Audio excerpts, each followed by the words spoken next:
Hello dear student, स्वागत है आपका फिर से अपने यूट्यूब चैनल पे।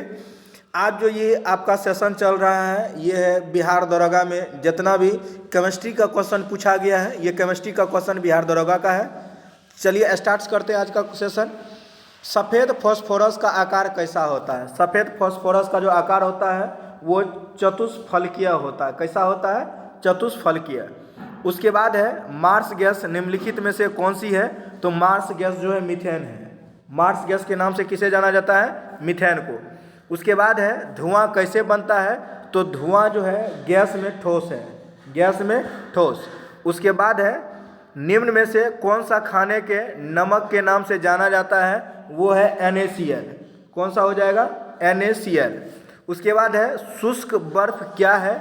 तो शुष्क बर्फ आपको ठोस कार्बन डाइऑक्साइड है। ऑप्शन नंबर ए आपका राइट आंसर हो जाएगा। नेक्स्ट है रसोई गैस मुख्यतः क्या होती है? तो रसोई गैस जो मुख्यतः होती है वो प्रोपेन और ब्यूटेन होती है। कौन सा होता है?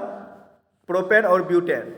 उसके बाद है जल जिसमें कैल्शियम अथवा मैग्नीशियम के घुलनशील लवण होते हैं क्या कहलाते हैं? तो वो जो कहलाएगा, याद रखिएगा, कठोर जल कहलाएगा। ठीक है। उसके बाद है वह पदार्थ जो ठोस के रूप में द्रव अवस्था से कम घनत्व वाला है वो कौन सा है? तो वो याद रखिएगा जल है। कौन सा हो जाएगा? जल। उसके बाद 9 नंबर है परमाणु रिएक्टर में ग्रेफाइट का प्रयोग किस रूप में किया जाता है? तो वो किया जाता है मंदक के रूप में किया जाता है। परमाणु रिएक्टर में ग्रेफाइट का प्रयोग मंदक के रूप में किया जाता है। उसके बाद नेक्स्ट है निम्न में से कौन सी किरण घनावेशित कणों से युक्त होती है? तो घनावेशित कणों से जो युक्त होती है वो याद रखिएगा वो अल्फा किरण होता है। कौन सा किरण? अल्फा किरण। उसके बाद नेक्स्ट है बोर के सिद्धांत के अनुसार परमाणु की त्रिज्या r और मुख्यतः क्वांटम संख्या n संबंध होता है किससे होता है? तो वो याद रखिएगा r directly proportional to n² हो जाएगा। ठीक है, वो हो जाएगा। उसके बाद है DTO का अधिकतम प्रयोग कहाँ होता है? तो DTO का प्रयोग जो होता है अधिकतम होता है परमाणु भट्ठी में होता है। कहाँ होता है? परमाणु भट्ठी में होता है। उसके बाद 13 नंबर क्वेश्चन पे चलते हैं। ठीक है, और 13 नंबर क्वेश्चन जो है उपयुक्त आवृत्ति का प्रकाश जब किसी धातु का पृष्ठ पर डाला जाता है तो इलेक्ट्रॉन का उत्सर्जन होता है। इस प्रक्रिया को क्या कहते हैं? तो इस प्रक्रिया को प्रकाश विद्युत का उत्सर्जन कहते हैं। उसके बाद है ग्रेफाइट में कार्बन परमाणु के एक दूसरे के निम्नलिखित बंधों में से किससे जुड़ा होता है? तो ये परमाणु में जो एक दूसरे से जुड़ा हुआ रहता है तो याद रखिएगा वो हो जाएगा संयोजी बल हो जाएगा, सहसंयोजी बल हो जाएगा, सी नंबर। उसके बाद नेक्स्ट है किसी भी तत्व में समस्थानिक से तात्पर्य क्या है? चलिए, इसमें कह रहा है आपको किसी तत्व में समस्थानिक से तात्पर्य क्या है? समस्थानिक से तात्पर्य याद रखिएगा वो इसका जो होगा आंसर हो जाएगा उस तत्व के परमाणु जिनकी परमाणु संख्या क्या हो? समान हो। यानी क्या होना चाहिए? परमाणु संख्या समान हो। उसके बाद है चक्रण क्वांटम संख्या के कितने मान संभव है? चक्रण क्वांटम संख्या के कितने मान संभव है? इसका जो होगा वो 2 हो जाएगा। कौन सा हो जाएगा? 2। उसके बाद है निम्न तत्वों में से किसमें न्यूट्रॉन नहीं होता है? तो न्यूट्रॉन जो नहीं होता है तो याद रखिएगा हाइड्रोजन में न्यूट्रॉन नहीं होता है। उसके बाद है सूर्य और तारों की ऊर्जा का प्रमुख स्रोत क्या है? सूर्य और तारों का जो ऊर्जा का प्रमुख स्रोत है वो है नाभिकीय संलयन है। कौन सा है? नाभिकीय संलयन। सूर्य में भी संलयन होता है। उसके बाद है हाइड्रोजन बम पर आधारित कौन सा होता है? हाइड्रोजन बम भी जो है नाभिकीय संलयन होता है। कौन सा नाभिकीय संलयन? Hydrogen bomb. उसके बाद है किस यौगिक के अणु सहित 40 होता है? अणु सहित 40 होता है तो वो 40 जो होता है वो NaOH का होता है। किसका होता है? NaOH। उसके बाद है कितने अणु 1 मोल के बराबर होते हैं? तो इसका जो राइट आंसर हो जाएगा 6.022 × 10⁻23 होता है। उसके बाद है परमाणु के नाभिक में क्या होता है? परमाणु के जो नाभिक होता है उसमें जो है प्रोटॉन और न्यूट्रॉन होता है, बी नंबर हो जाएगा। उसके बाद नेक्स्ट क्वेश्चन है, रासायनिक तत्वों के दूसरे तत्वों से योग करने की क्षमता का पता लगाया जाता है, किससे लगाया जाता है? याद रखिएगा, संयोजकता से। किससे? संयोजकता से। उसके बाद है, आवर्त सारणी किसने तैयार किया था? तो आवर्त सारणी जो तैयार किया था, ऑप्शन देख लेते हैं, तो इसका जो हो जाएगा मेंडलीव हो जाएगा। आवर्त सारणी कौन तैयार किया था? मेंडलीव ने तैयार किया था। उसके बाद नेक्स्ट क्वेश्चन है, लोहे के संरक्षण जंग लगने को रोकने के लिए निम्नलिखित में से कौन सी विधि उपयुक्त होती है? तो वो होता है गैल्वेनीकरण होता है, ऑप्शन नंबर ए हो जाएगा।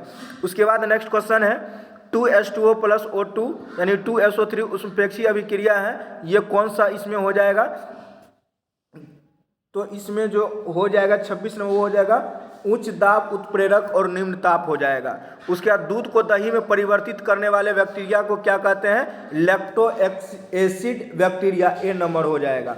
उसके बाद नेक्स्ट क्वेश्चन है, सबसे तेज हिमीकरण विधि कौन सी है जिसमें तरल नाइट्रोजन या कार्बन डाइऑक्साइड का उपयोग किया जाता है?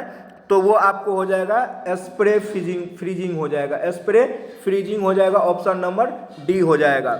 उसके बाद है, अम्लीय वर्षा के लिए निम्नलिखित में से कौन सी गैस जिम्मेदार होती है? तो अम्लीय वर्षा के लिए जो जिम्मेदार होती है तो वो होता है SO2 सल्फर डाइऑक्साइड होता है, ऑप्शन नंबर डी हो जाएगा। उसके बाद नेक्स्ट क्वेश्चन है, पाश्चुरीकरण की धारणा प्रणाली के दौरान दूध को 30 मिनट तक गर्म किया जाता है, कितना डिग्री पर? तो वो याद रखिएगा 65 डिग्री सेल्सियस पर।